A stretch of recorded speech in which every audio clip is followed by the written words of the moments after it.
Some people have just been hitting, we've just come out of a party, and some people have just got like a sign and they've just been hitting people for no reason. Right, so who needs an ambulance there? And there's two of them on the floor. Sorry? I'm getting an ambulance on the way. There's two people who've been assaulted. Yeah, two people have been hit. Two people have been hit. 9 years ago, my brother, Lloyd Foraker, lost his life to mindless violence in our hometown of Taunton in the UK. What you just heard was the 999 call placed on that night. Lloyd was walking back from a friend's 18th birthday party one day before his own when he was attacked and beaten to death by a group of drunken young men.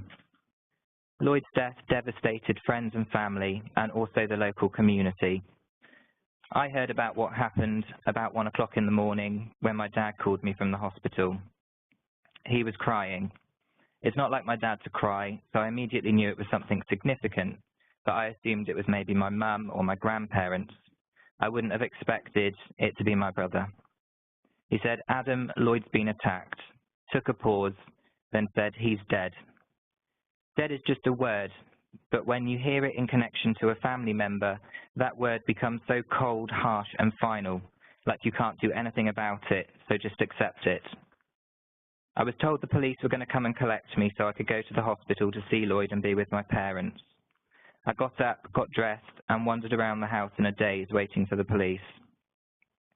My parents arrived and said that the police couldn't come and collect me as they had no resources to spare, and that my parents had been asked to leave Lloyd as his body was now a crime scene and they needed the evidence uncontaminated.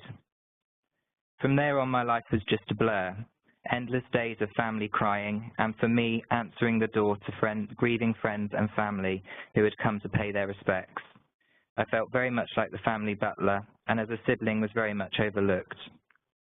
There were so many flowers that even to this day I can't stand that now haunting smell of fresh flowers in my home. I remember the day we went to see Lloyd's body after the autopsy. I resented the fact that my parents got the opportunity to say their goodbyes to Lloyd whilst he was still warm and could be thought of as Lloyd. I walked into the room alone and saw him lying there in a coffin in a shroud. I burst into tears, and once I had recomposed myself, I couldn't think of the right thing to do. You don't prepare for events like this, and I will admit that I looked to film for the answer. I asked myself, what do others do in situations like this in films and on TV? I decided to say goodbye to Lloyd and give him a kiss on the forehead. It was the worst decision I've ever made.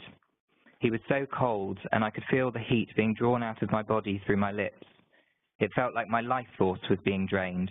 It was horrible to stand back in shock and realize that that was my brother. Of course, I knew it wasn't him any longer, but that wasn't how I wanted to remember him. The opening day of the trial was a difficult day. We had to sit in court and listen to a blow-by-blow account of how Lloyd spent his last few minutes. He was hit over the head with a wooden sign, which was wielded like an axe and brought down on his head so hard that there were pieces of hair and flesh embedded in it.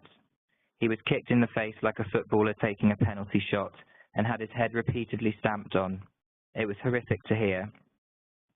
My granddad tried to comfort me one day following another difficult time at court. Lloyd and I used to take the mick out of my granddad because he used to take very long pauses, not between sentences, but between words.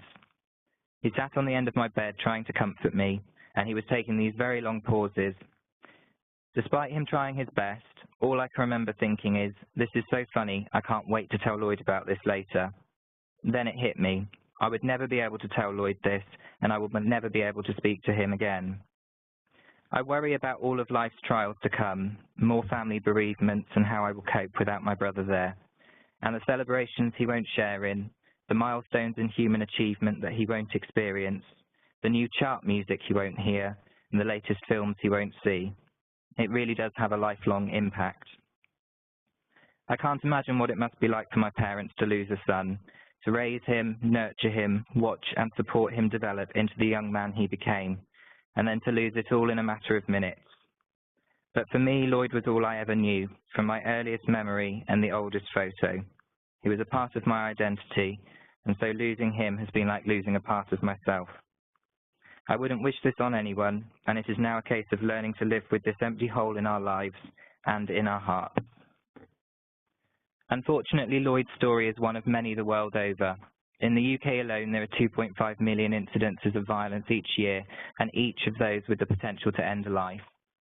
With 10 to 20 other individuals thought to be affected per incident, the number of people truly touched by violence is staggering, around 88% of the UK population, and it is understandable that the World Health Assembly have described it as a worldwide major public health issue. This is why I have made it my mission to do my bit to stop Lloyd's story repeating itself. I started a charity, Stand Against Violence, to educate young people about the consequences of violence through engaging and interactive workshops using Lloyd's story as a powerful focus.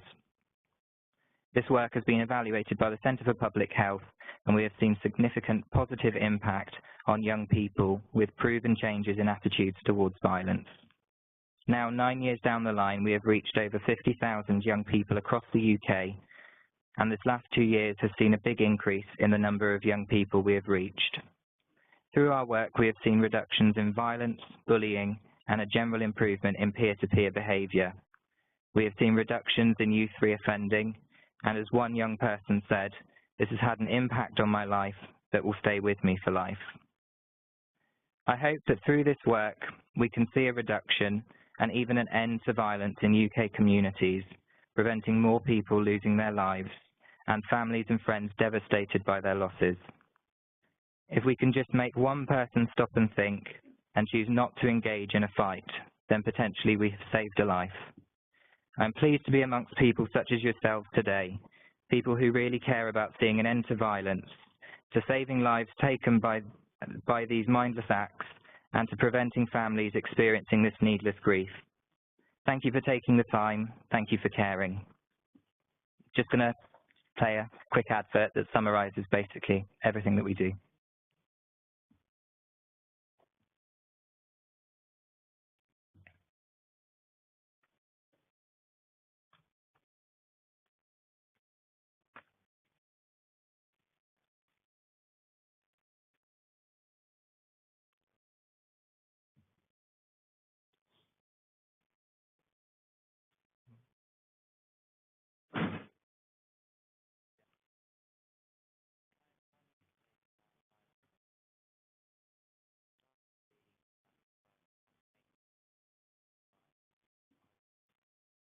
His memory in life, and also use what happened to him as ways of impacting other people. Even if we just save one other person from going through the same thing, then as far as I'm concerned,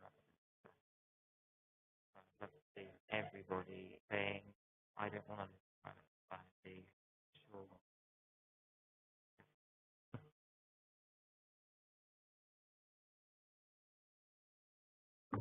Minus the sound. Thank you very much for listening.